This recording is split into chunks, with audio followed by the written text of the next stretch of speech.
আসসালামু আলাইকুম প্রিয় ফুটবল ফ্যান্স, ঈদ মুবারক। ঈদের শুভেচ্ছা জানাই দেশের সকল ফুটবলার এবং ফুটবল প্রেমীদের জন্য। সেই সাথে শুরুতে ঈদের শুভেচ্ছা জানাই আমাদের দেশপ্রেমী ফুটবলারদের প্রতি, যারা নিজের মাতৃভূমি ত্যাগ করে, পরিবারের মায়া ত্যাগ করে ঈদের দিনে অবস্থান করছেন ভিয়েতনামের বিপক্ষে একটা প্রীতি ম্যাচ খেলার জন্য। আর এখানেই কলিজা ফেটে যায় যখন স্কাউট গঠনে দল তৈরিতে সিন্ডিকেট করা হয় দুর্নীতি। দেশের টপ পারফর্মারদের দলে রাখা হয় না, তাদেরকে চিঠিতে ডাকা হয়, পরবর্তীতে তাদের স্কাউটে রাখা হয় না, একে একে বাদ দেওয়া হয়। আর এই বিষয়গুলো, এই দুর্নীতিগুলো আমাদের অনেক কষ্ট দেয়, কলিজা ফেটে দেয়। প্রতিবাদ করতে করতে বুকের ভাষাও হারিয়ে ফেলি। বাংলাদেশ জাতীয় দল ভিয়েতনামে অবস্থান করছেন ভিয়েতনামের বিপক্ষে প্রীতি ম্যাচ খেলার জন্য। আর শক্তিশালী ভিয়েতনামের বিপক্ষে বাংলাদেশের ব্যাক লাইন আপটা কেমন হতে পারে, এখানে কে কে খেলবেন, কাদের জায়গা প্রায় সুনিশ্চিত, এই বিষয়টা আপনাদের সামনে তুলে ধরার চেষ্টা করব। অভিজ্ঞতা আর তরুণ শক্তির মিশেলে এই ডিফেন্স লাইন আপটা সত্যি সম্ভাবনার একটা কম্বিনেশন হতে পারে। লেফট সাইডে শাকিল আর তপু, সেন্টার ব্যাকে তারেক গাজী এবং বিশ্বনাথ ঘোষের জুটি, আর রাইটে জিয়ান আহমেদ। এই চারজন মিলে গড়া ব্যাক লাইন আপটা ব্যালেন্স, টেকনিক্যালি ফ্লেক্সিবল। এই লাইনের সবচেয়ে বড় শক্তি হচ্ছে লিডারশিপ এবং কমিউনিকেশন, যেটা আসবে তারেক গাজী এবং বিশ্বনাথের কাছ থেকে। তারেক গাজী দীর্ঘদিন আগে বসুন্ধরা কিংস ত্যাগ করে চলে গেছেন ফরেন একটা ক্লাবে, সেখানে তিনি দুর্দান্ত ছন্দে রয়েছেন। অন্যদিকে বিশ্বনাথের ঘোষ দীর্ঘ সময় ইনজুরির কারণে মাঠের বাইরে থাকলেও জাতীয় দলের ক্যাম্পে ফিরে আবারও কোচিং স্টাফের আস্থা অর্জন করেছে। বিশ্বনাথ ঘোষ সাম্প্রতিক ম্যাচগুলোতে, বিশেষ করে শেষ দুই ম্যাচ পিডব্লিউডি এবং ফোর্টিসিএফসির বিপক্ষে দারুণ খেলেছেন, দারুণ পারফরমেন্স করেছেন। ডিফেন্সিভ পজিশন, ক্লিয়ারেন্স এবং বিল্ড আপে দারুণ কনসিস্টেন্সি দেখিয়েছেন।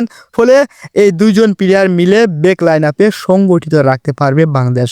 ফুলব্যাক পজিশনে জিয়ান আহমেদ এবং শাকিল আর তপু দুইজনেই আধুনিক উইংব্যাক প্রোফাইলের খেলোয়াড়। তারা শুধু ফুটবল খেলে না, আক্রমণে অবদান রাখতে পারে। ক্লাব লেভেলে নিয়মিত খেলার কারণে দুজনেই ভালো ম্যাচ ফিটনেস আছে এবং ওভারল্যাপ, ক্রসিং, ট্রানজিশনে দ্রুত উপরে ওঠার সক্ষমতা রাখে। বিশেষ করে বাংলাদেশ প্রিমিয়ার লিগে তপুর পারফরমেন্স দেখলে বোঝা যায় তারা শুধু হাই প্রেস এবং কাউন্টারই করে না, কাউন্টার অ্যাটাকে কিংবা দলের ব্যালেন্স ধরে রাখতে দুই সিস্টেমেই মানে নিতে পারে। একইভাবে রিয়াল আল সারাই নিয়মিত সুযোগ পাচ্ছেন জিয়ান আহমেদ। জিয়ান আহমেদ বাংলাদেশের গত ম্যাচটাতে ভারতের বিপক্ষে যে ম্যাচে জিয়ানের অভিষেক হয়েছিল, সেখানে আপনারা দেখেছেন এই জিয়ান আহমেদ যেন লেফট ব্যাক নয়, সে যেন ছিল লেফট উইঙ্গার। বল নিয়ে দ্রুত আক্রমণে সাহায্য করা, মিডফিল্ড ভেদ করে ডিবক্সে ঢুকে পড়া এবং মাঝমাঠ থেকে ডিবক্সের ভিতরে লম্বালম্বি ক্রস খেলা। তার ক্রসগুলো, তার কাউন্টার অ্যাটাকগুলো ছিল অসাধারণ, অনন্য। টেকনিকের দিক থেকেও এই ডিফেন্স লাইন আপটা বেস্ট ফ্লেক্সিবল। প্রয়োজনে বিশ্বনাথকে একটু ডান দিকে সরিয়ে গিয়ে জানকে উপরে ওঠার সুযোগ দিতে পারে, অথবা শাকিলের দিক থেকেও একই রকম শিফট করা সম্ভব। এতে করে দল চাইলে 4-4-2 থেকে 3-5-2 এবং 4-3-3 মতো ফরমেশনটাও ম্যাচের মধ্যে সুইচ করতে পারবে। এই ধরুন, বাংলাদেশ যখন ডিফেন্সিভ মোডে খেলবে, প্রতিপক্ষ যখন বাংলাদেশকে প্রেসারে রাখবে, তখন বাংলাদেশ 4-2-2 খেলতে পারে। আর এখানে যখন 4-2-2 খেলবে, তখন বাংলাদেশের ডিফেন্স থাকবে ভারী, বাংলাদেশের মিডফিল্ড থাকবে মজবুত।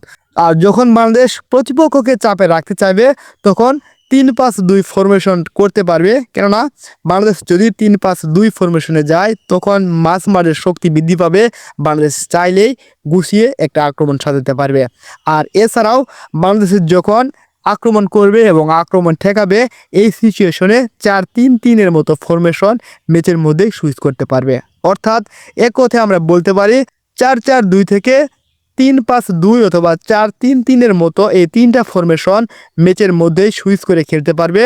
আর কোচ হেভিয়ার কাবরেরও যদি প্লেয়ারদেরকে সঠিকভাবে পরিচালনা করতে পারেন, সঠিকভাবে গাইডলাইন দিতে পারেন, আমাদের মাঠের কোচ হামজা চৌধুরী, তার নেতৃত্বে দল যদি চলতে পারে, তাহলে বাংলাদেশ অবশ্যই ভালো কিছু করবে। সব মিলিয়ে এই ব্যাক লাইন আপটা শুধু নামের উপর না, বর্তমান ফর্ম, ম্যাচ ফিটনেস আর টেকনিক্যাল সামর্থ্যের দিক থেকে একটা নির্ভরযোগ্য ইউনিট হতে পারে। যদি তারা একসাথে নিয়মিত খেলার সুযোগ পায়, তাহলে বাংলাদেশ ডিফেন্সে গতিশীলতা আর সম্ভাবনাময় অনেক বেশি থাকবে।